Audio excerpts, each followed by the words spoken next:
interested in this one because the Soraka adds an interesting dynamic to it. So we can start with trade patterns and start looking at it through this one is fine. We'll look over it through all three of these. So you're playing into Nautilus Ziggs, and you are Leona Zeri. So with Leona, she prefers all in. She can also do short trades, but she can't really get out too easy. So Yeah. she's really only got short trade, which is Q, pop W, and start kiting. And then she's got all in, which is she's fully committing. She's going to take a fuck ton of damage getting out. And then Zeri kind of does everything. Zeri can do short trade, Zeri can do long trade. She doesn't really care. But that's most AD carries that take lethal tempo. And then we'll get into the wave management. So if we look over, where is it? If we look over here. So the way I phrase it is lane is kind of broken up into 3 segments. So you've got neutral over here. You've got stuck off one turret, stuck off the other turret. Yeah. Most champions prefer to play in 2 of them. They're okay with one, and they prefer the other. So with this one, I'll bring it over. So with this one, you're playing Zeri Leona, Nautilus Ziggs. Where do you think would be preferable for you guys to play into? I would say, and I mean, neutral is good for sure. Yeah. If we want to do all ins, it's better also to play the one closer to our tower or the red side, right? So Yep. even though they have Ziggs, I mean, I think it's just better to run them down because in terms of DPS, like I would win out. Ziggs is like poke / burst, but in longer fights I win. Yep. Worth noting that over here, it's not really viable, just because Yeah, of the because fact Leona that can't play. yeah, Leona can't play in this region. She can't really go in unless she's going to start tanking turret shots, which is fine. You can dive this, but that's usually going to involve jungle help. Mostly just talking about 2v2. Also, Ziggs is going to one-shot the wave after first base, so there's not really too much point to getting the wave in this area unless you're looking for a base, ward, roam, whatever.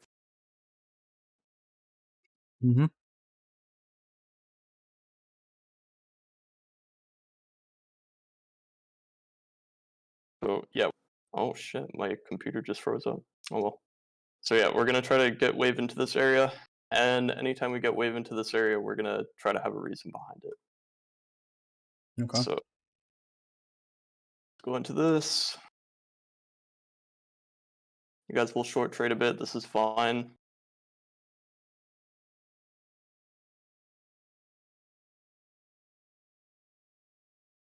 And then once we get into next wave, is kind of the reason why I talked a little bit about the wave management.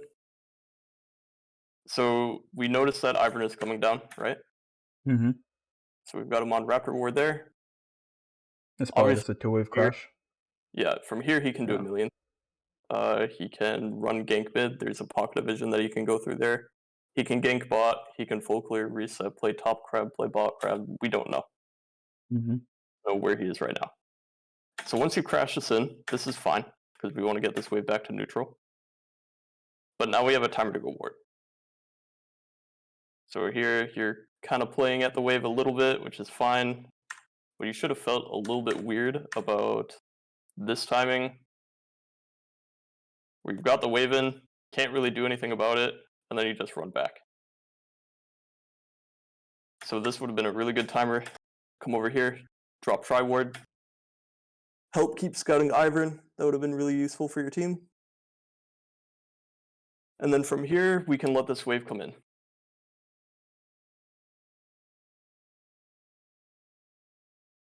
We can kind of speed this up just a little bit. All right.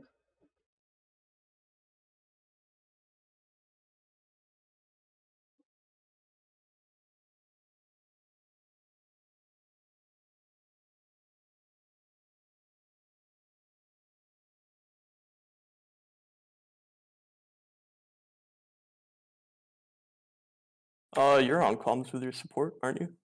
Yeah, we are. It's just I mean, you can hear the comms. I mean, I don't think he mentioned about doing this engage. Sure.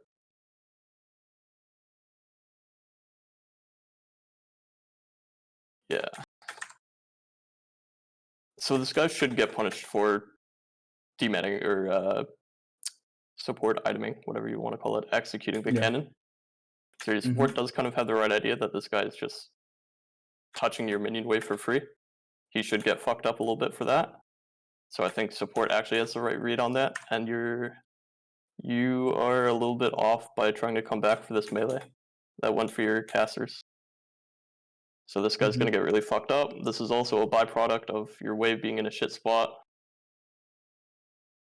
So you guys are kind of getting played with right now. The wave is in a shit spot. We need to choose over here. Are we gonna let this come in? Or are we going to engage? If you want to engage, it's fine because this guy is trolling. Ziggs can't do anything to help him from this point. So Mm-hmm. an engage is fine. This guy's gonna get chunked for a billion damage if you go in. And then we just need to crash this again.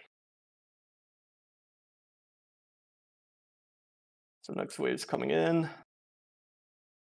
Again, you see your support over here. Even if he is calming, he wants to go. You need to play in line with your support over here, so you're mega desynced.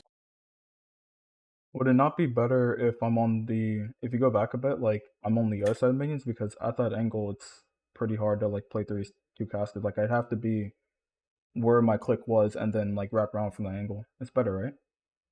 You can play here, yeah. Yeah. Okay. More what I'm saying is this is a gap that's not closable. Mm-hmm.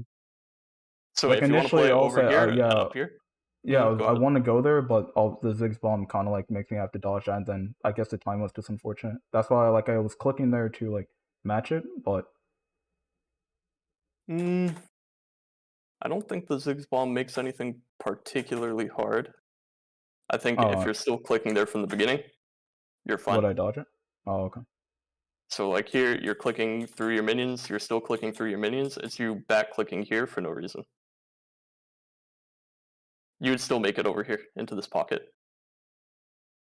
I mean, I'm assuming am I like ignoring the Ziggs Q, and then yeah, it's fine, but I'm pretty sure I'd be hit by it, no?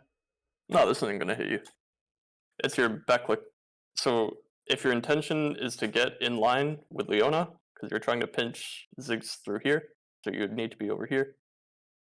So Okay. it looks like that was your intention at first. You're coming into your minions, but you're back clicking over here.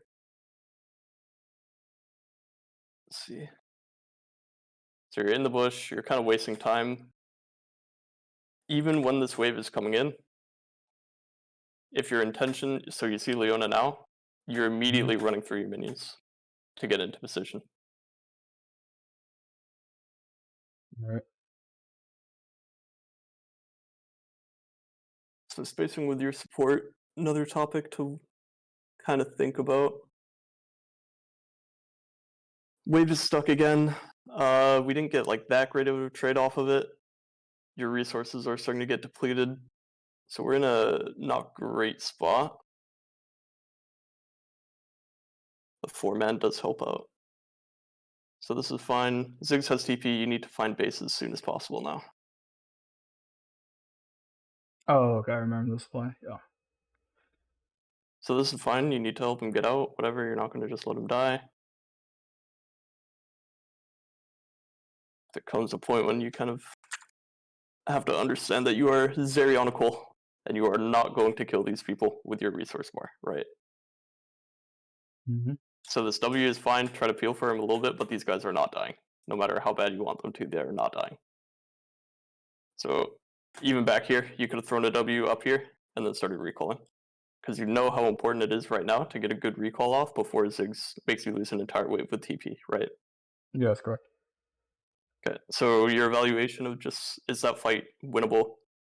A little bit off. Maybe you were pressured by teammates to keep fighting, but that fight, there's no way those guys are dying.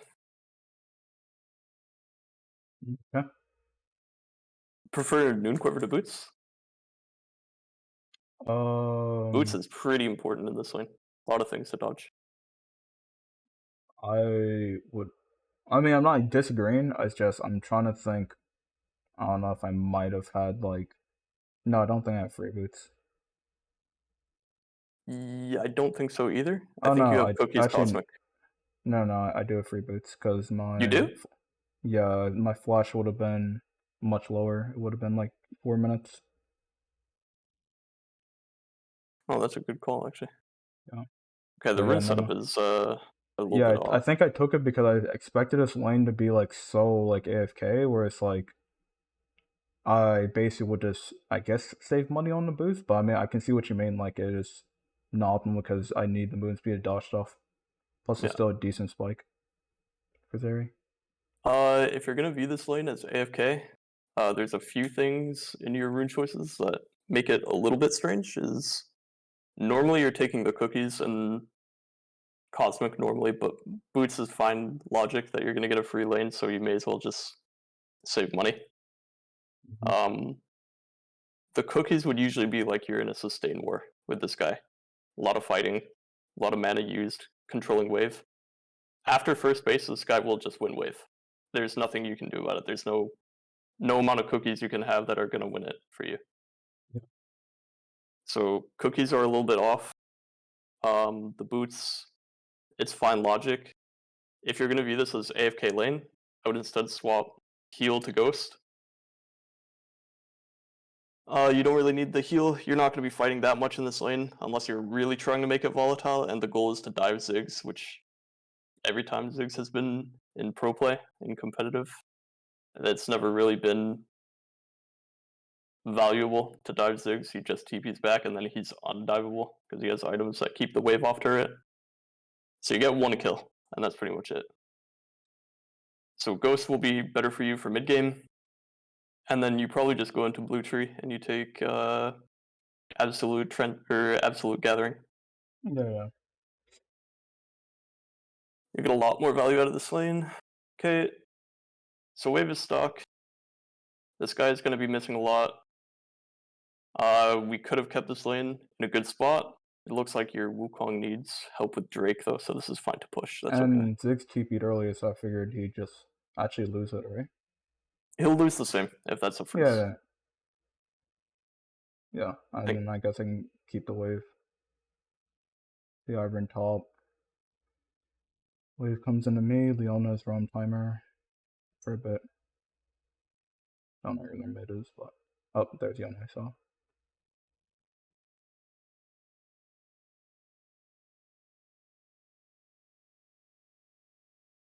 So this is kind of where the AFK starts, where nothing is able to be done by you or Leona anymore. Tier and book on Ziggs is pretty doomed. You guys can try to freeze this. Freezes don't really work that well against Ziggs. Yeah, You because can you can just just break perma the break him, and freeze. then we take damage from minions. Yeah. I think the main goal is just simply making it where he's not able to just focus on our tower, because that's the one thing I want to avoid. Ziggs poke under turret isn't that great. I would say there's probably an issue with movement or just positioning in the minions if you're getting poked down. Let's see how you do on this wave. Because that's fine. Ziggs is walking up to Leona.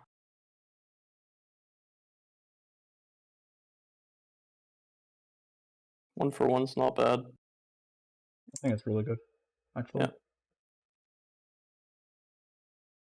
Yeah, kill goes in all this as well.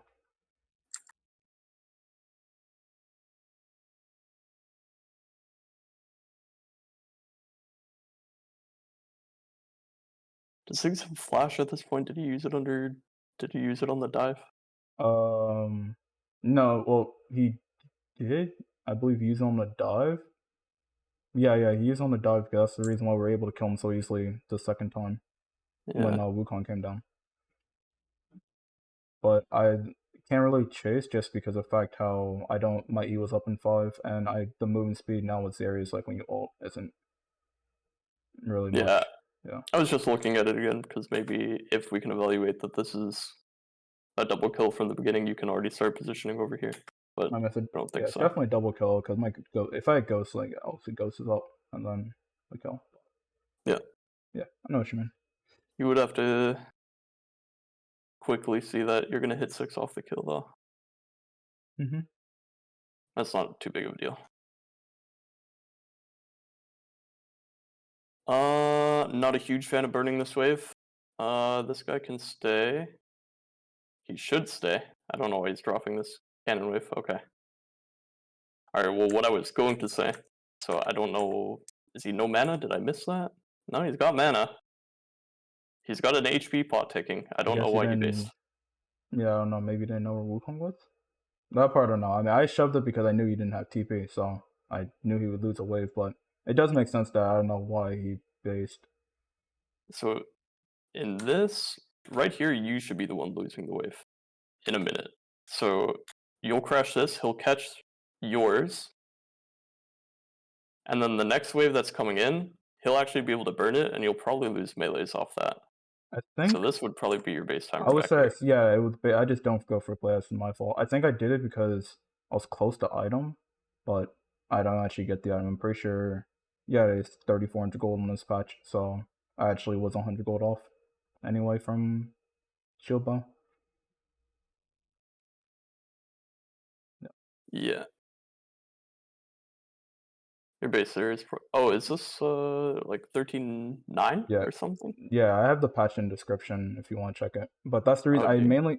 mainly realized that way I'm 100 gold off, so Oh. 13.4. So yeah. Yeah, that's the reason why I'm in this awkward situation where I mean it later goes well because I think I just outplay it, but Yeah, I but don't that know. shouldn't be the conclusion. Yeah, it So shouldn't be you the outplayed case it, right so it's now. fine. Yeah, no. But yeah, no, I definitely see it as like I should just honestly base realize it and just calculate the money myself beforehand.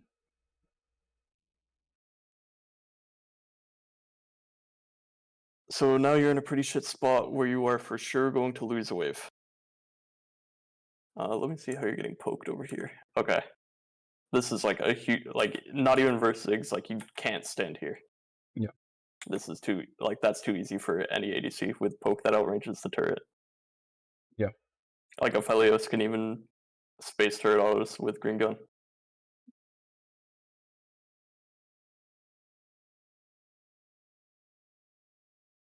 Yeah, so, I mean, you just ult him.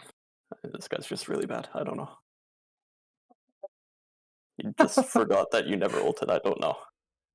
Oh, sure. I He mean, I dropped kill the him cannon regardless. wave and then he Yeah. ran at a Zeri with ult with 200 HP.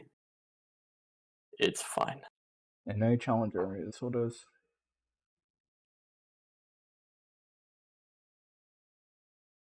Bro. Just put the E on the wall. Okay, enough about him. I don't care about him.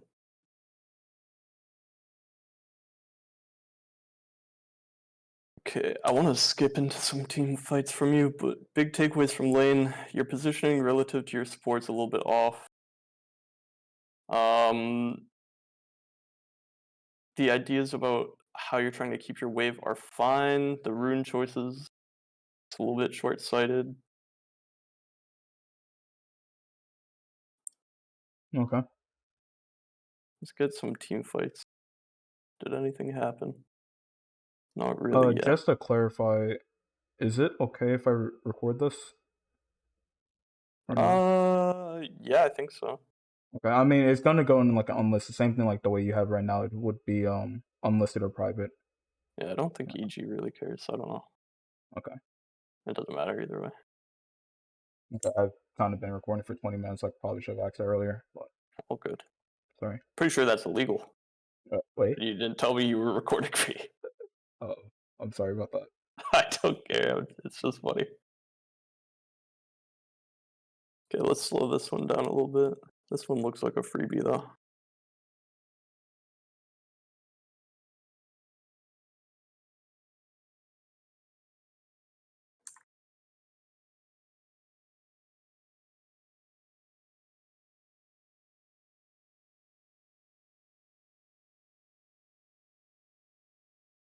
Yeah, that's fine. They're just kind of dead.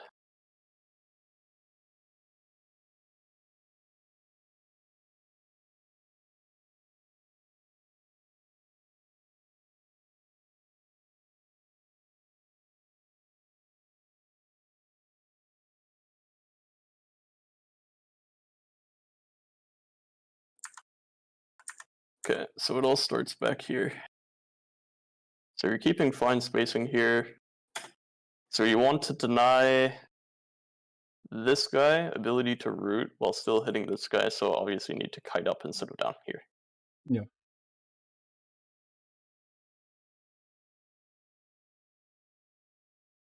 want to see when this guy dashes. If he dashes. He does not dash, so that's fine to dash over the wall.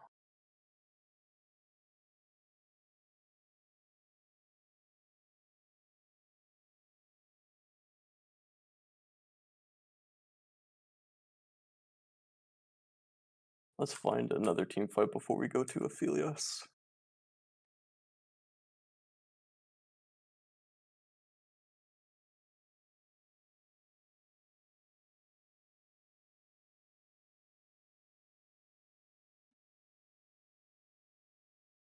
Daisy is just beating your ass. Yeah. Don't need to dash that. That's pretty slow. You're gonna, like, that's way off, right? Yeah. So you're just reacting to his animation instead of actually looking where the projectile is going?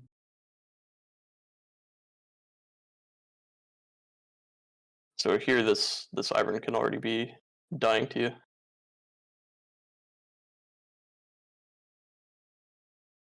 Okay, that was nice.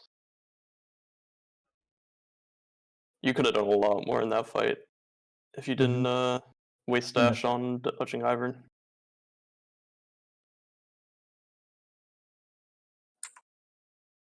There's probably one more fight before they have Huff, surely.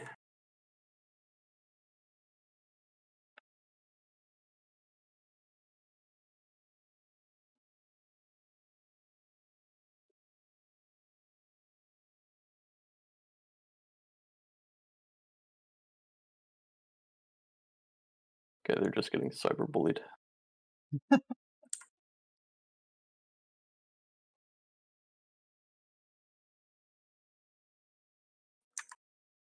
Do we know where Aatrox is?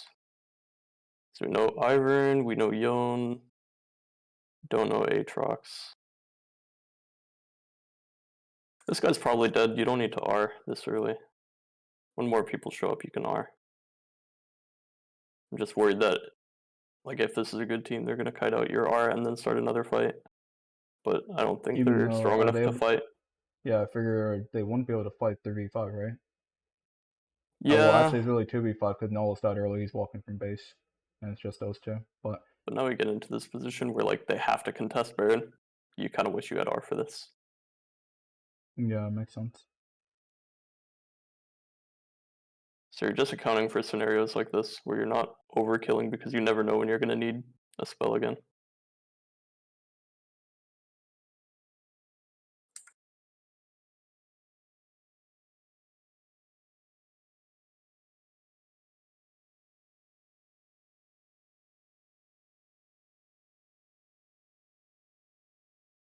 You can ride this wall to get back in. So here, kite down a little bit, dash over, these guys are dead. This guy's combo is down, this guy doesn't do damage to you. They're just dead. Okay.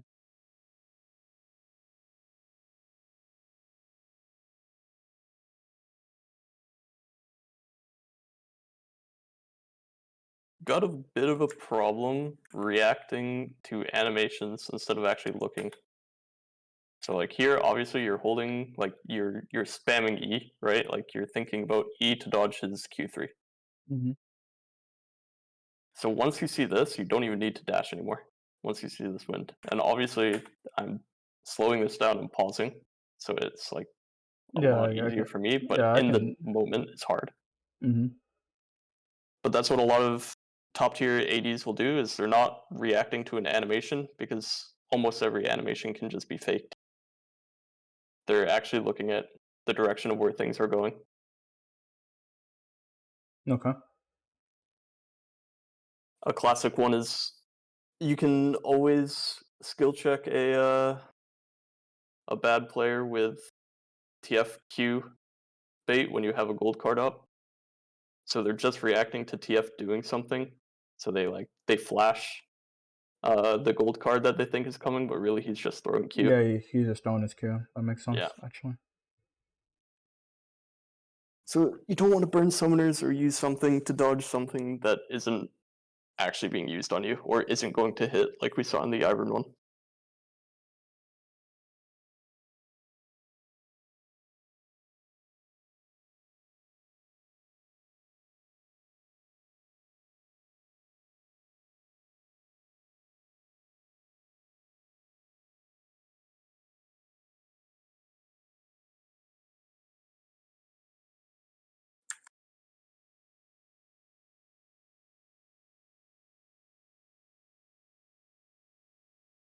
Fine, you dash to get out.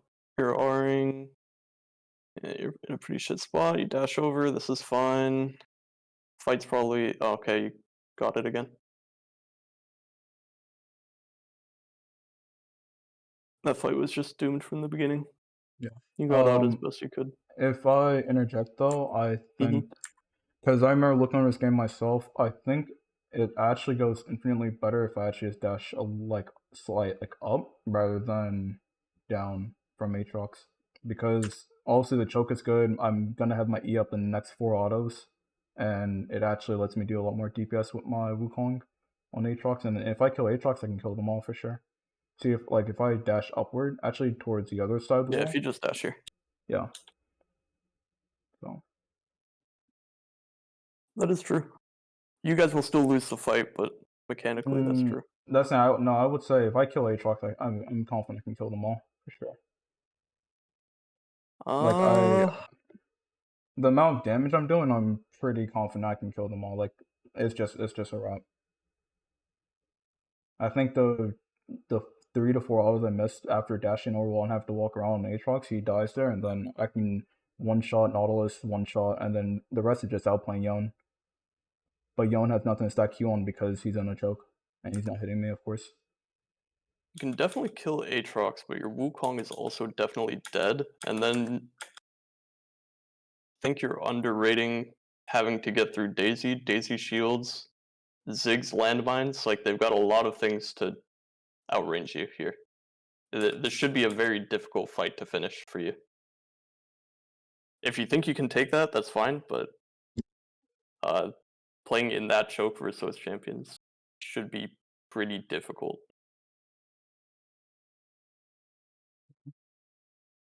I mean, like I said, I'm not disagreeing. Like, obviously, I mean, I can we kind of saw the Hey, you situation. can disagree. I don't care. Yeah, no. I think also we saw which decision I took, and I mean, it's the one that obviously doesn't make me just give over a 1K, and I can still take Dragon on the end. But I think just this is something I have to be more aware of, I guess. Yeah.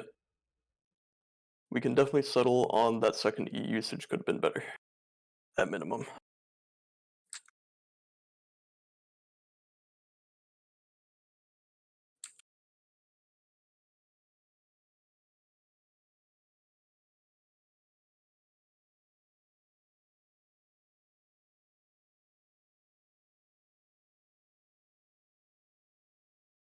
Well, you guys lose this game, don't you?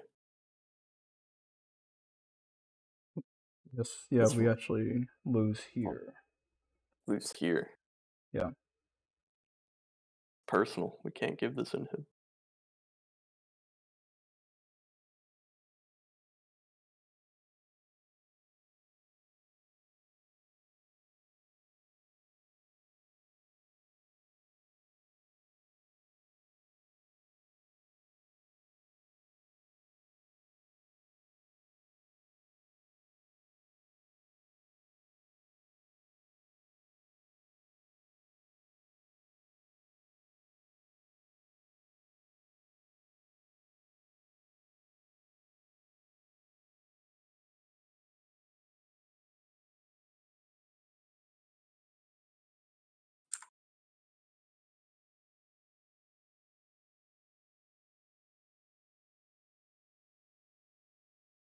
gotta wiggle it a bit more. So you're not gonna have E up yet.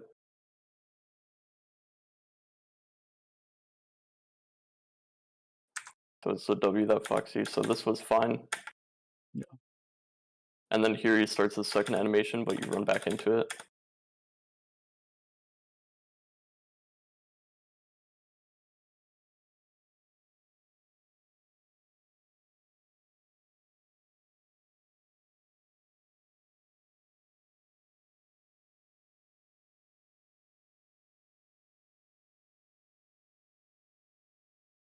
Okay.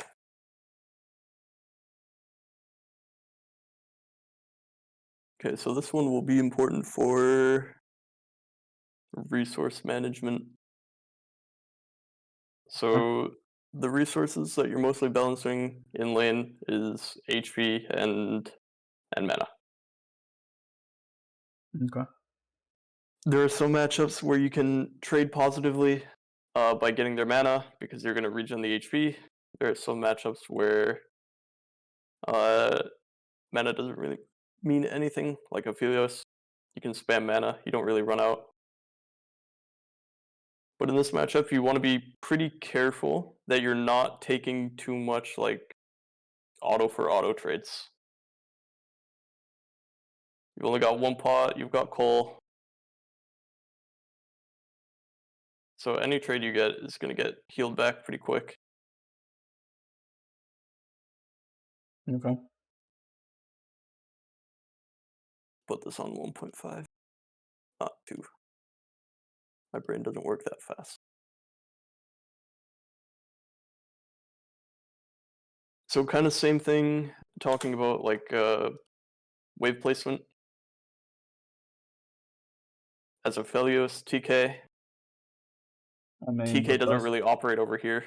yeah, I would say best ones would be the area tower and neutral, but I would say probably at most it's probably gonna be neutral if I had to choose between the two, just because it gives us more room to actually avoid the skill shots of Soraka, and it allows TK to take over bushes because his W range basically is the entire lane. So Yeah.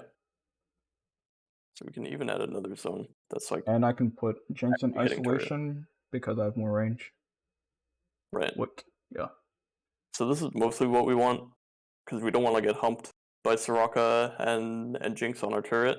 Aphelios doesn't really do anything until blue purple as far as wave management goes.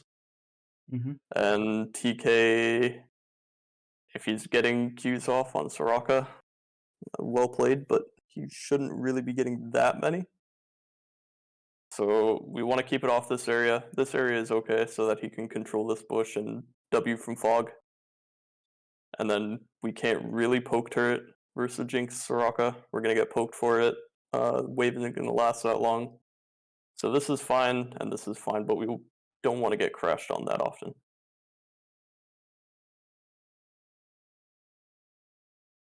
So this area is pretty good for us. Taking a lot of damage there, contesting a wave that isn't contestable anymore. Right here.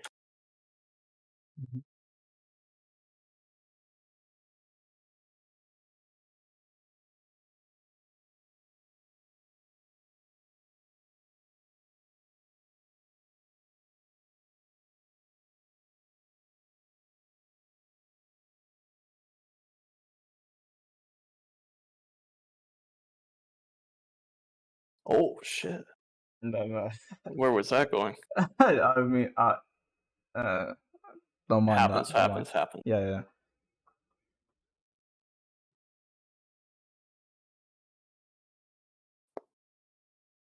Okay, so you guys got two pretty big trades off. I don't know how Jinx really wasn't able to dodge TK's W, but I don't know, maybe she thought it was on Soraka and just didn't want to move. Should be a pretty easy backspace from her though. Okay, so we get a base off, big crash. She shouldn't be able to make you miss a wave. This is fine. What's the buy? Boots, double longsword, fine. Just keep in mind you're coming back to wave with no pots, and they might be.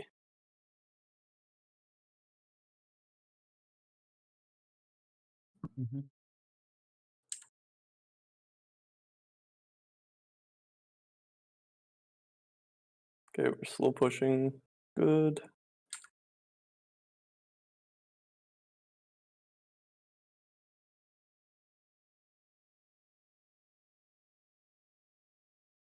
You guys can dive Jinx. Once you see Soraka here, you switch to blue. They'll have to come back bot, but that is the threat. So obviously they're coming back now, but you want to threaten to dive Jinx because it pulls them back bot, and then you guys actually get river access. But if you guys keep slow pushing, they're going to get a mid play off, they're going to get this mid play off, they're going to play into river, and then they get to defend dive bot too. Okay. So here they're getting river. Now your Viego is actually the one pushed off, and you guys are on a slow stacked wave. This is a little bit sus, so you guys have to go ward and maybe drop some melees.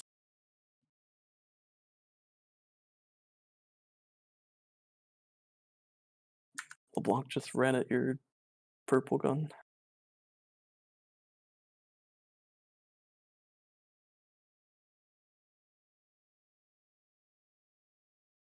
Okay, this lane should be over. Jinx just missed 3 waves. Okay, to be clear, they should not, under any circumstances, start Drake Yeah, like this. them doing a dragon is really weird. That's why They I should was a have a little bit. really good angle to push you guys off bot, farm that bot wave, and then go back into mid. Mm-hmm. But they got one mid timer, And just to clarify, that's the only reason I actually moved, just because I was a little bit in disbelief they would be on dragon, considering the situation. So yeah, that's why I kind of that's left the wave like that. good punish.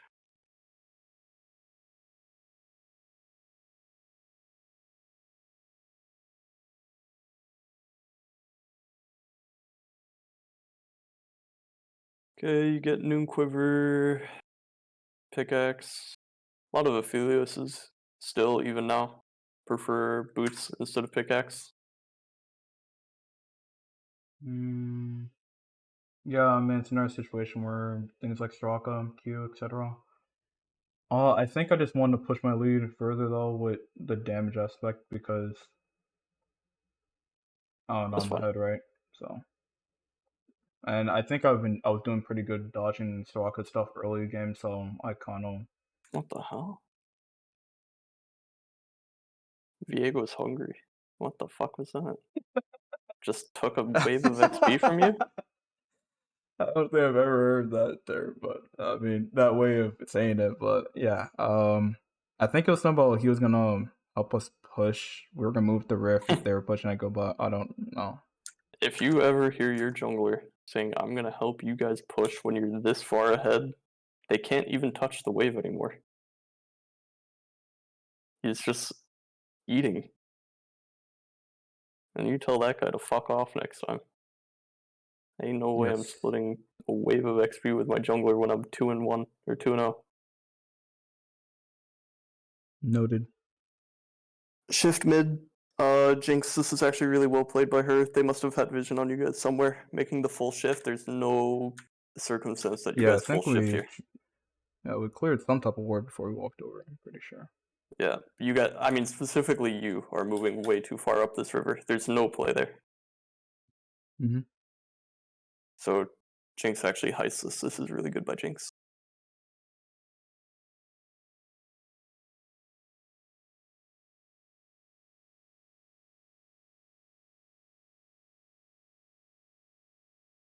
We see Soraka. We can push.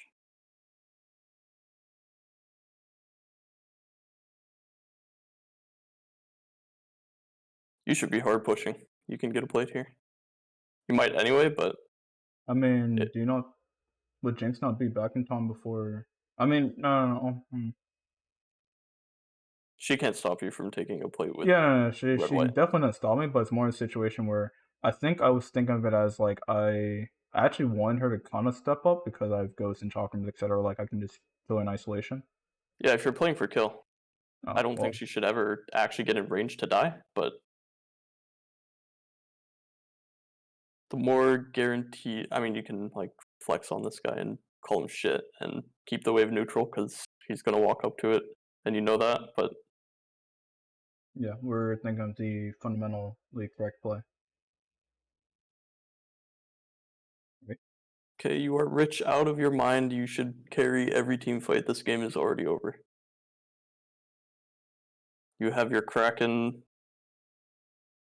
Oh wait, this isn't. What patch is this? This is 13.8. 13.8. Okay, so Aphelios is don't go Kraken first yet. Yeah, this is ever since new patch, like we haven't done anything. Yeah, And I didn't really want to do solo queue VODs because solo queue. it's all good.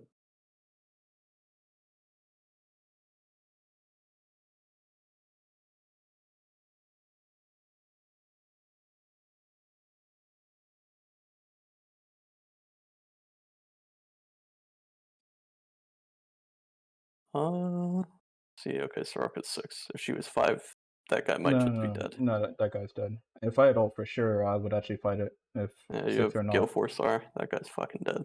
Yeah.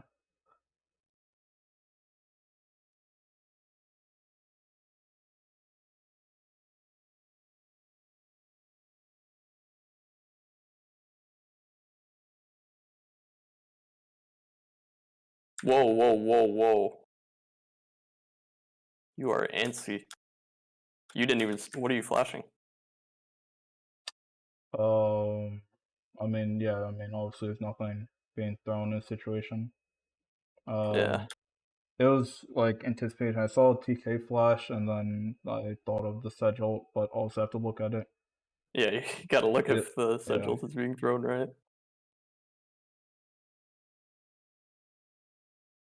That's probably your biggest problem. So, like, repeat offender problem. Oh, shit. You switched wrong gun. I think initially, I mean, so this is like the green blue route. Like I understand that obviously I'd have purple red and trade of green blue. It just kind of depends on the game. I mean, I wouldn't say green blue is like the worst combo. Like obviously everyone's like hyped for the red blue blue red whatever.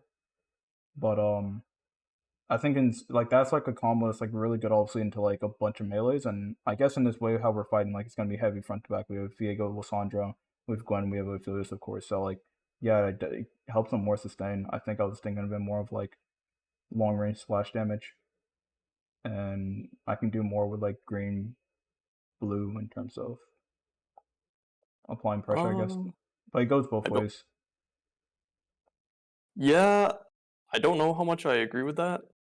I don't think I've ever seen an Aphelios opt into green blue. I mean, it used to be a meta thing like heavily ever since in what's it called? It used to actually be a meta thing, which is when I first figured out.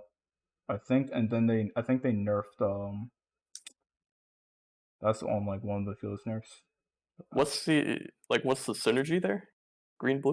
So essentially it's like a long range like splash. Like so each mark when you let's say you Q with blue, then each Uh-huh. mark would basically it takes the extra damage of the other marks and it applies it to that one target. Because each Yeah. additional mark, so it's one of those things where it's like it's obviously fast wave clear. It's also a thing where obviously applying the mark applies the splash damage. So if you have like hurricane, then you're basically throwing a long hurricane bolt of your Aphelios, like your blue gun. So it's just like big splash from like obviously you're 10 miles away. So And it's just like poking with Aphelios? I wouldn't say it's poking. Like it's still pretty solid in team fights compared to like green purple because that's the trade off. The trade off is like you have green purple instead of green blue. And then when you later get red purple, I mean, it's kind of think of like PD, like a single target kiting. Obviously, you are doing splash damage less to that one target, but you're still able to slow them while you're speeding up, and then you root them after. The only difference between the two is really those two rotations. Like you have green blue instead of green purple, and then Well, I don't really see anyone sitting around on green purple either. Most people swap them at the same time. Like it's not a very yeah, like none it's of like. the greens Mhm. are like favored other than white. I No mean, one actually obviously, wants that. no one does it like willingly. Of course, like yeah, it's something you definitely want to swap out. I mean, I've seen some people be in unfortunate situations, like team fighting. Like I think I may have even actually seen it in a few of your NACL games, the other day. But yeah, I mean, Mm-hmm. at the end of the day, yeah, I mean, I'm pretty aware of like the combos, rotations, and I would say even opting into this is kind of like, I think I always still have a decent combo for team fights is the main thing. We can probably Yeah, both agree on it being important. I mean, I still don't really see the point of it. I think you will always be able to team fight as long as you have blue up, yeah, because blue ult and just the autos alone are pretty disgusting, especially on new patch. Blue is one-shotting people at three shots. Mm-hmm. You Uh, get like 400 AD, almost 400 AD with like yeah, 3 it's a bit items. gross. So Aphelios. yeah, I don't think that combo, like, I don't even think that's a real combo. I think you're just saying blue gun is OP, which would be true. Yeah. If you hit a Q, I don't disagree that you will do a lot of damage. I just doubt the reliability of hitting a Q. Okay. That's why I was like kind of asking, is it like a poke thing? No, no. I mean, honestly, green purple would be like a utility thing, like a long range route. But it does make sense. Like if you're talking about like avoiding the combo as a whole, like then that's fine. I mean, it's not Yeah. like a that's fine. I've just Yeah. never even like even in pro play, I don't think I remember the last time I saw someone got green Aphelios queued into purple root either. Most people swap them at the same time because they don't want that. They don't want any Y- green combo that isn't white. yeah, that makes sense. I mean, I've seen it actually quite often. Like green, you kind of can one shot with it if you do it correctly. Like obviously, if you get the root off, then it's a guaranteed like what's it called? Like green ult into, and then you just one shot with the auto. But that's like the only like the DPS on it's like really really low. Yeah. My eyes have been glazed over. I just haven't even been paying attention to this fight. Yeah, no, you're fine. Okay, so when was the last time you read? Okay, so here you read. It's like 10-second. Oh, it's like 7-second cooldown at this rank actually.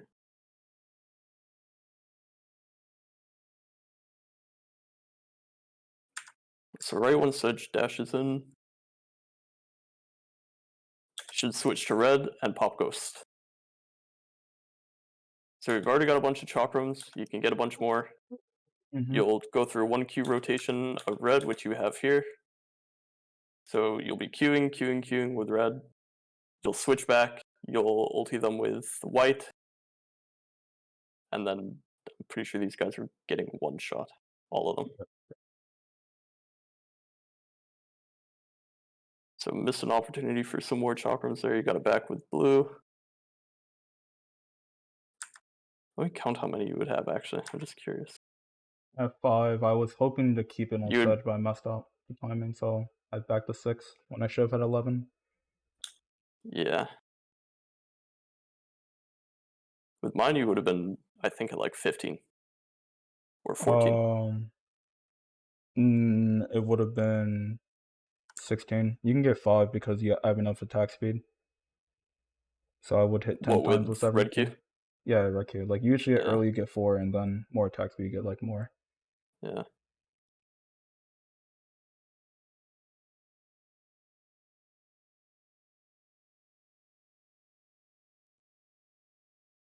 Let me watch your positioning again because that was just like an Aphelios specific thing. Mm-hmm. Really don't like you running straight at Sejuani, but maybe you are trying to eat Sejuani ult so that Tahm Kench can just save you. You can bait a free ult, maybe? Was that your intention? For Sejuani right here. Yeah, so right here, when you forward Um, click into Sedge, no, I mean I'll be honest. No, it wasn't. I was actually trying to keep the chakrams out because I was trying to. If I could keep those stacked, I knew I like one shot the fight. And I think okay. honestly, even if TK gets melted, that's completely fine because I'm confident I want a 1v9 this fight for Yeah, sure. you'll 1v9 the fight. It's just, Yeah, like mechanically, it's better that also my TK cannot be CC'd, and then yeah. I just get out of it. This could be very scary if this is not a TK or you are not this fed. Clicking into Sedge like that. Mm-hmm.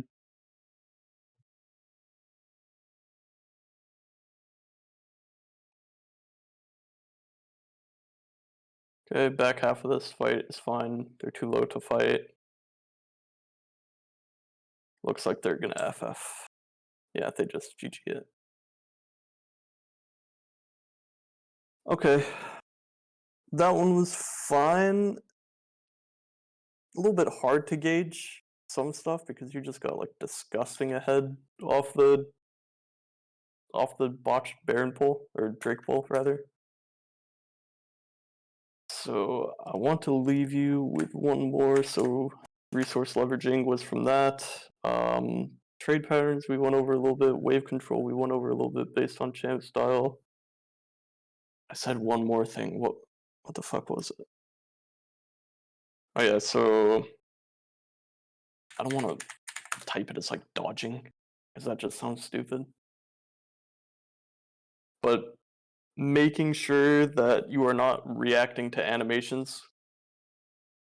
If that's how you operate your dodging under, that you're just reacting to an animation, No, there's usually it's probably not.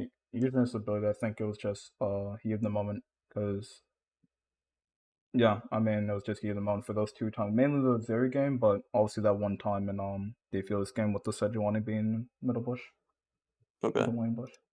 Do you feel like you get like tense during games? Because those shouldn't, like, at least those situations shouldn't be like that intense. Like getting Sejuani ganked with your Viego coming and a Tahm No, Kench in front of you. no, that one was just bad.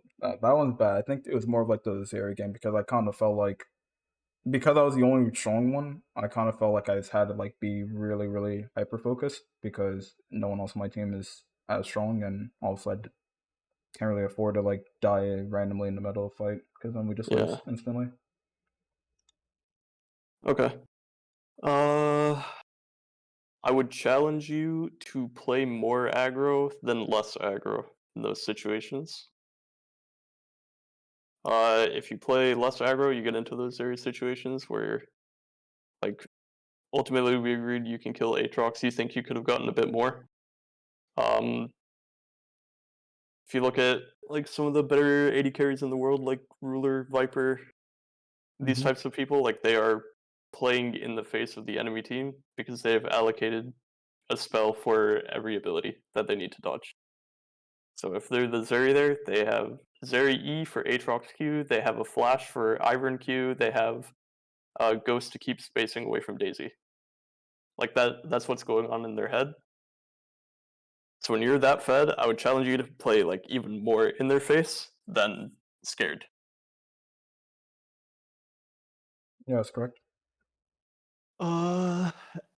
It kind of relates to the Sejuani thing where I asked, like, are you trying to bait Sejuani ult by doing this? Because that would be like actually a really good AD carry play to do, is like play in Sejuani's face so she ults you. When you, that sounds stupid out of context. You had a Tahm Kench next to you. Yeah, no, I But think it's something that more with Milio I've also been more in tune with. I just felt like TK was one of those guys where it's like, does he really insta die in a situation? yeah, Yeah, so okay. no, it So makes sense though. It's just the minor things that also can make a big difference. yeah, so that's another thing to keep in mind is maxing damage when ahead is better than playing scared or playing reserved. Because if your team needs you that bad, then they need all your damage. They don't need someone playing to keep their flash for the next fight or for the next game if the fight goes that bad. So make sure you are playing in their face if you have the means to dodge things. And then with the 3 things above, just try to keep those in mind when you're playing. I think you'll find yourself getting into better situations, especially with wave management. And you'll find yourself getting out of bad situations, or maybe not even bad situations, but you should feel like you have a lot more downtime. If you're going to be perma pushing or the wave is in a perma bad spot that you have to keep crashing, you should feel like you have a lot of downtime and you're not really sure what to do with it. It shouldn't feel like that if you're putting thought into the wave. Yeah, okay. Uh, that is pretty much it. We didn't really go too much into trade patterns. If you bring me more VODs, we can look at it, but that's really all the time I have for right now. Um, well, do you want me like more VODs different from the other 3 that I sent you? Cause I sent you 5, but Yeah, try to get new VODs. yeah, sure. Like try to keep these things in mind and get new VODs with them. Okay. I think the next thing is so the main. I'm actually curious. I mean, even when you hit me up, I was still kind of curious about it. So, what was the? So you hit me up because of the LFT post, or because I guess you knew Collimer? The LFT posts. I mean, I'll be honest, I don't really care for a column or vouch. Oh, It's just I saw the LFT post.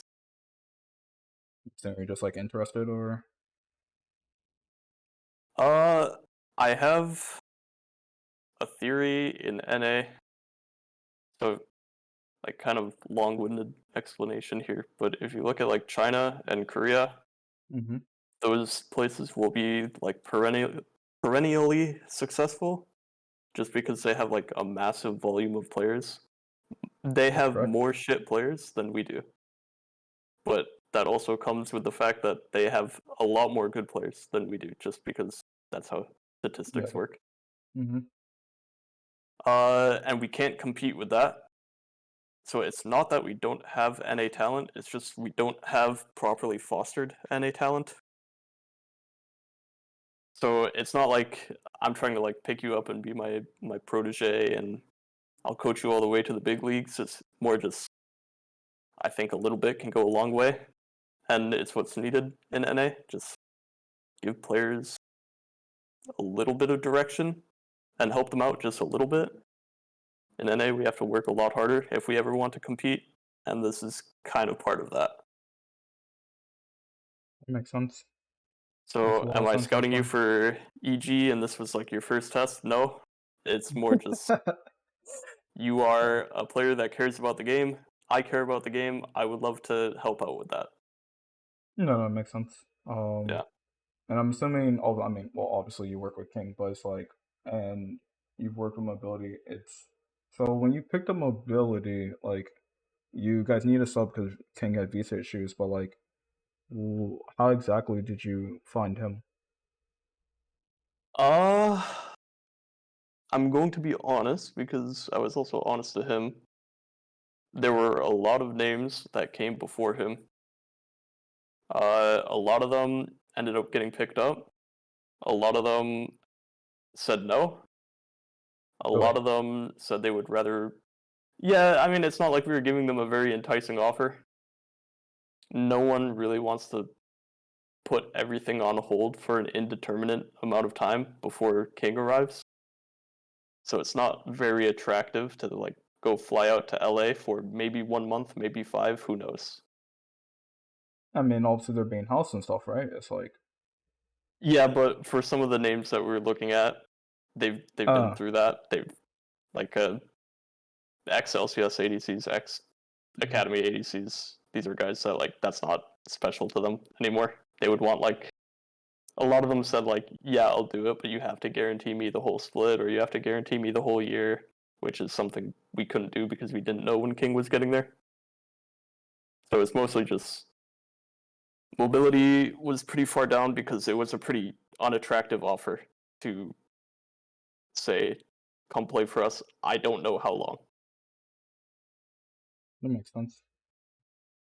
Hmm. Mobility. He's in a lot of combines. He was actually my suggestion.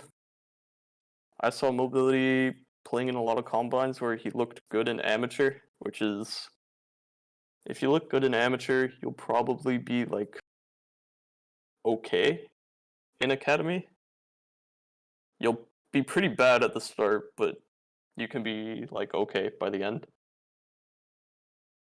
So if it wasn't mobility, we were going down to like mid-tier amateur players where like they're not going to compete at an academy level for the entire split. They're just going to hurt the team the entire split. We saw mobility as someone who could join and compete relatively quickly.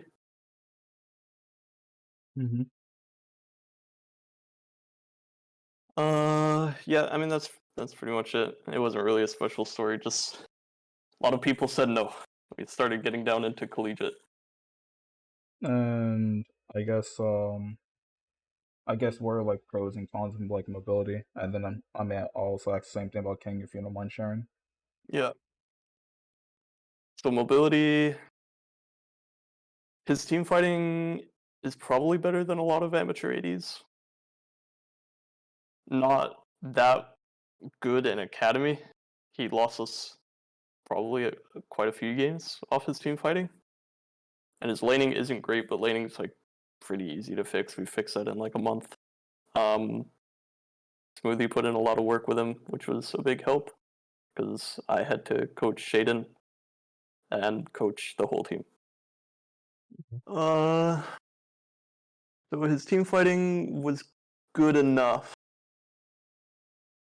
The cons for him was obviously he didn't really know anything about the game, or what he thought he knew about the game was just pretty wrong. So we had to like reteach things. He had some attitude problems where he thought he was a lot better than he was, so we had to humble him pretty hard. That like you are getting smashed by low tier academy ADs. These guys are very washed up and they're still making fun of you. It's bad, man. I remember that was our first conversation with mobility was, or at least one of mine first conversations with him was like, do you think you're good? Yeah, I think I'm good. Okay, I think you're really bad.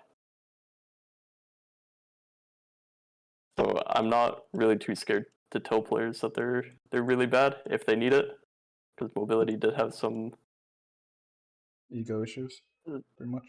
Yeah, it would get in the way of his learning sometimes. If someone did worse than him, then he did fine, which was his perspective, which I really didn't like, but Yeah, he had there's to no be way in humbled a this, few but times. So I pretty um, much just told him to his face he was really bad, but you can get good. question about that. So I mean, obviously, the flip side would be someone who has like low confidence in themselves, right? So like Yeah. they would always think they wouldn't think they're that great, but obviously they eventually become better, right? Like, what's the upside of actually fixing that or resolving that? Uh, Depends what coach you talk to. Me personally, I think those players will always have a hard time. Like if your gameplay is centered around how good you feel about yourself right now and how good you feel about your own gameplay at the moment, you're always going to struggle. You can be the best AD carry in NA, have a bad week, and then it's going to keep getting worse because now you're going to have confidence issues. You're going to get gapped once on stage in front of people, and now you're going to start doubting yourself, and then you're going to play even worse, and then you're going to doubt yourself more. And it just snowballs. Yeah, it spirals. It's a really ugly thing. So I think those players will always struggle with their confidence. On the upside, I think when they're playing well, they play more consistently well than everyone else. Like there's just the mental factor of like they're riding their wave, they're riding the momentum of playing well. It doesn't really feel like Hmm. anything can stop it. That makes sense. But overall, I don't think that's a good trait in a player to be motivation or like confidence focused. No, it's definitely not. I mean, I was wondering because obviously the flip side would be the issue mobility had. So I mean, it kind of goes both like hand in hand. How if they're finding that balance that makes you humble but still confident in your abilities to perform. You know. Yeah. Um. So yeah, and I guess for King, if you don't mind. Uh, King, it's hard to tell because he hasn't really played League in a while. Uh, he played like a little bit, but if you think NA solo queue is bad, Oceanic solo queue is even worse. Oh, for sure. I mean, So I I know yeah, we suck, but hey, we can beat those guys and the Turkish guys too. I'll let them know. don't sleep on the Turkish guys. The Turkish guys aren't bad. Really? They they're a Don't little bit they? below us. That's it. Isn't there like Elo like challenger ladder like bunch of win trades and Elo boost? Oh, I mean, yeah, but the good Turkish players Okay. play on EUS. Oh, okay. Well, true. Yeah. Right. I meant the Yeah, the Turkish Turkish server server. is Sorry. not real. Yeah. Yeah. Yeah, that is that is a very fake server. I think Challenger there is like, oh, we even had one of those players. We had a guy who was saying he was Challenger Turkey, and my collegiate team was like, oh, we gotta get him. He's Challenger. I said, guys, like you should see what he places on NA, like first before getting like hyper about this, because Turkey versus NA is like, it's not good. And then I think he was like stuck like D3 for a long time, complaining about NA. Feels bad, man. Yeah. I mean, Like yeah, I mean, I don't know. I for the kind of pros looked of through a bit in the him, VODs. Oh, sorry, keep going. yeah, you're good. The pros of him, he might be the best team fighter in Academy, like across all roles. He makes some mistakes, but the thing you'll notice about him, like all the time, is he is like playing in their face constantly. That's true. I was actually going to mention that. Um, I think you will never be a great AD carry unless you are willing to toe the line of danger, which sounds like a really epic quote, but you will never get enough damage out unless you are playing in their face. In their face relative to what you have to avoid them fighting back. His downside, he's incredibly greedy, and That's true. his laning patterns aren't that great. He'll go down in lane a decent bit, like that's just kind of his thing. Is he goes down in lane and then he carries a team fight. Uh, his greed issues are more like a macro thing rather than him. He'll fuck us over a lot of the time because he will stay like 3 extra waves and then base on a timer when we needed to be on the map. And now someone has to drop a side wave to go cover, and then they have to go back to that side wave, but then the person that was on that side wave matching him now gets to group on mid, and now we're in a 5v4 because King wanted a BO sword. Yeah, The I greed know. isn't always bad. I'm trying to get him to temper it, like time the greed, like make sure like we actually need that item that you're greeding for, actually need that wave. Make sure it's like in downtime if you're going to do it. Greed isn't inherently bad. I think it makes for a good player to be greedy and selfish, but don't hurt your teammates over it. So trying to get him to identify when it's going to hurt his teammates if he greeds. Yeah, I know. It's just that was definitely the first thing I was gonna mention, but then also the fact about how I liked how he's always like trying to look to output as much damage as possible, and he's like always down to go for things. When I was just looking through like all of your games rather, so yeah, I mean, definitely makes sense. Obviously, I'm like you even explain like how the prevention aspect, right, and just going more in depth. So that makes a lot of sense. Do you watch FBI like often? Like I'm assuming you're able to see the LCS scrims, but FBI's not on EG anymore. oh, I'm trolling, not FBI. Uh, Unforgiven. I That's did what it is. watch him, Sorry, yeah. sorry. Yeah, Yeah, Unforgiven. Yeah, sorry. Unforgiven, yeah. I watch LCS Scrim every day. Um, I've looked a bit through.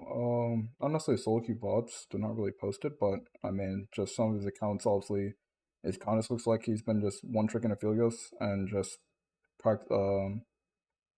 obviously just certain things he like builds and whatnot, reasoning behind it, and then comparing it to the Challenger Aphelios OTP on how now everyone's kind of forming more into like the W start and taking double adaptive sometimes, etc.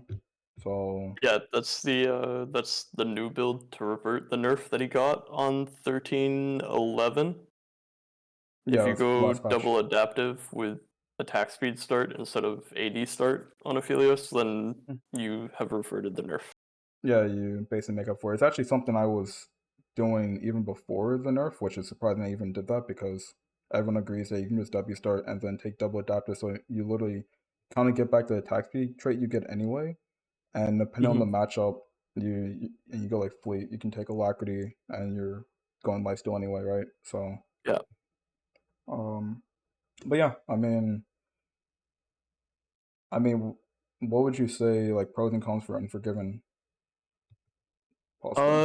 He is a good in-game leader. He's actually like one of the primary shot callers of the team, which I don't know how he was on Mad. Uh, he's not like that mechanically strong, but he's very smart in lane. He knows how to get good trades. He's almost always up in lane. He cares about it a lot, and then in fights he carries off being ahead more than enemy AD because he plays lane well. But it's not like he's that mechanically strong. Hmm. I mean, yeah, if you're definitely a shot caller, obviously that aspect of being more lane dominant and vocal obviously is definitely a trait that just comes with it. So I can see that being a huge strong suit, which is something that I feel like actually, at least for my collegiate team, I definitely feel like I kind of struggled a bit more just being vocal on, even though we would always play through bot, because like mechanically and most of the stuff like I would do would like work. It's just the vocal aspect was an adjustment that I guess my support and jungle had to pick up more. Yeah, I And don't think AD carries you need to be that vocal. Just it's play the game. like I know everyone says that. I mean, it's kind of weird because like it's weird how it's the innate thing that's like everyone almost wants them to say something, but like item spikes are controlling the game, especially you're playing like a Lucian Nami, like Lucian Melee type lane or a game. But it's like at the same point, you'll get people to say it's like the AC don't really need to talk that much, and it's like, oh, if that's the case, then I should be fine. But at the same point, people aren't really. They remember that ADC player that does that part. You know what I mean? Like that's something I was known for, like people like Sketch and I guess Scooped, right? Um, Yeah. so that's one reason why I brought up because sometimes I'm just kind of just trying to make sure, not really like I make sure I'm doing my part and that's it. It's just obviously I'm trying to like hyper focus heavily on that, and I kind of try to pick up. That's why I don't know if you even got to that silver game. I was definitely like really vocal, and that actually helped our team, I guess, a lot more. But yeah. Yeah, if you can Uh, manage it without losing any gameplay out of it, I think that's kind of rare to be able to shot call your team without like sacrificing any gameplay things. You can definitely do it if it comes naturally, but I think you'd have to be like a 1 in 100 type player to do that. that makes So sense. I think you'd be surprised like to see the difference in your gameplay if you just didn't talk and focused on clicking. Makes sense. Um, well, yeah. So you mentioned on getting your new VODs, sending them to you. Um, how soon of a day would you want that? I have no clue. Oh, that was fun. Well, yeah. I mean, I don't know. I guess I mean, you can either let me know, or I'll probably hit you up like probably sometime down the line, maybe bi-weekly, I'd say. Um, and then see if you have time to go over some improvement VODs. Sure. Sounds good. The thing I will leave you with is just become special at something, and you will be well on your way to being a good player. There are players that make their name for themselves off of just dominating lane. They've never lost a lane. They're always up. There are players like Danny would Sure, lose lane every single game, but you've never seen anyone team fight like him.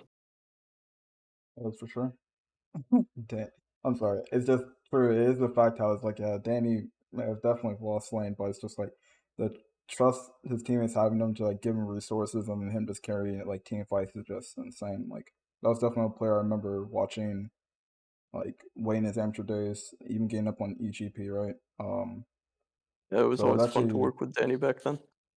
it was definitely quite so crazy how, well, not really crazy, but it's like surprising how you guys pretty much waited for him to like turn of age and then like straight to LCS. Definitely one of a kind who's been able to do that and actually play well. Yeah, Mm, that guy was really. I mean, it helps that Inspired is like a crazy unique player that doesn't exist in the West like at all. Someone who can shot call everyone, and when I say everyone, I mean like he will be making his own play bot side while he is telling JoJo what to do on his side lane. Like oh, trade now, this guy walked up too far and then he ganks bot. Wait, well, his F keys are crazy then. Wait, that's Yeah, insane micromanaging. I mean, yeah, like he's the best micromanager like in the West. You will never find anyone better than him. Also, it'd be an The amazing team to play downside to on. him is he doesn't believe in planning. Like he just plays off on a whim. Like, Yeah, he just sees something and knows it's like inting, so he punishes. I mean, truthfully, I mean that doesn't sound too bad. I mean, he's not like how many like what's his like accuracy on it being like good play or bad play? I'm assuming it's pretty high, right? It's usually pretty high. Yeah. So, I mean, that's just something where your teammates are going to trust you to do it, and then it'll follow up. Like, I personally wouldn't have an issue with that. Obviously, as long as it's called. Like, if it's just spontaneous, then obviously there might be delay in following up. But I mean, over time, with just playing with that type of player, right, you kind of get used to how they operate. Yeah. But it sounds pretty fun. I'm not gonna lie. If you go watch his old Champs Q VODs when he was in NA, that guy, I mean, people were. It's just cheating to have him on your team. Like, that's all it is. uh, Like, you don't need to think anymore. He is telling 4 people what to do. I mean, I almost want to say it sounds great, but like, let's say it's a bad individually. Like for you as a like, if you were a player and he was micromanaging you, is that actually like bad for you? Like Yeah, I in mean, the long JoJo, run. like, basically didn't improve that year Oh, because he didn't understand anything. He was just, oh, Inspired told me to fight him on this wave. Okay, I'll do it. Doesn't understand why. He's just gonna do it. I see. I figured you'd probably just ask him or talk to him about it afterward, no? Then that's how he learns. But Yeah, but Inspired doesn't believe in planning, so he doesn't know how to describe oh, why that he's hurts. Like, doing it.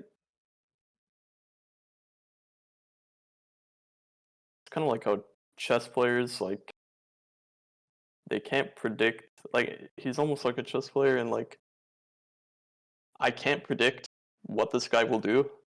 I just know his options, and I'm gonna react to his options.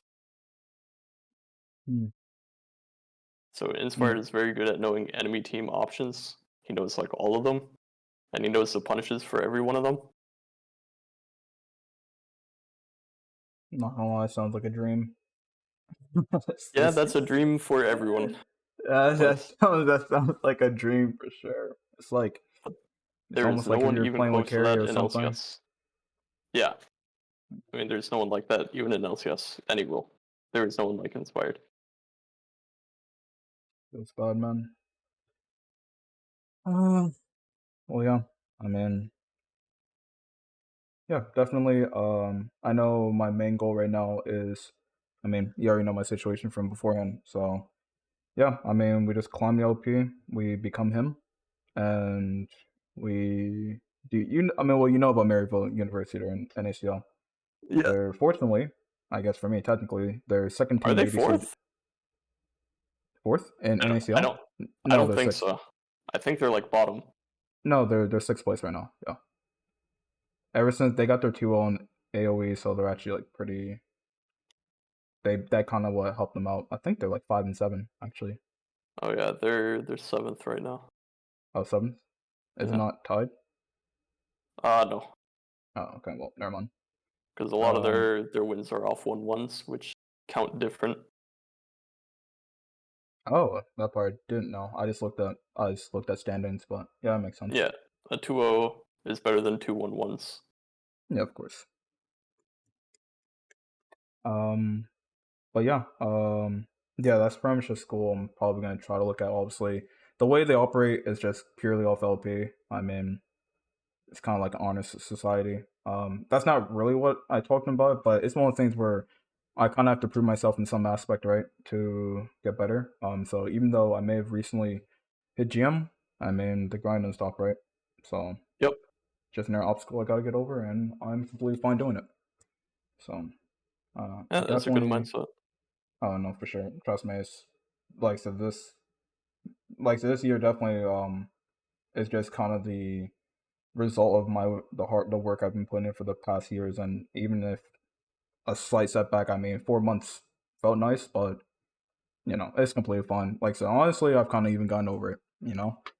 It's not bad. I've definitely thought more into how it is, and just let's get the LP and be better. So Yeah. anyhow, LP matters. I wouldn't focus too much on it. Learning is the most important thing. And sometimes that is not conducive with LP. I will that say mhm. that, like, as long as you become good enough, like, no one cares about your LP. So once you're, I don't know, you can be like low chow, high GM. As long as you're good, like, no one's going to deny that you're good just because you're in GM. Makes sense. No, it makes a lot of sense. I think it's really just a issue because like I guess when I was lower LP, which was quite before like I kind of got passed over or like offers kind of rejected just because of the LP, even though it was kind of seen by a lot of players that I was definitely better than where my rank was. And that's why when I started doing scrims and matching against other challenger ADCs, I wouldn't say that Ziggs, even though he is one of them, and I wouldn't say the Jinx. I mean, I don't really know what happened to them. But just in general, like there'll be other ADCs that I've seen now even in NACL like Lynx. This is mirror game. So that's why I'm not saying it's bad. It's just one of those things where it's like I didn't really see it as me struggling as hard as I not really thought of. I didn't even know who it was until my coach mentioned it after the scrum. But it's one of those things where it's not like, okay, yeah, you just are gapped by this guy. The only person who's really got me was Ruler when he showed up, and it was a rough game. But it was a soul game anyway, so Yeah. I'll take a -20 for a reality check. No worries. But Yeah, most people will get gapped by ruler. yeah, I definitely appreciate and definitely will be reviewing this VOD over, well, the recording over again. Definitely appreciate the opportunity, and I will come back with improvement. Thank Sounds you. good. No problem. All right, Alright, see you around. I'll see you later.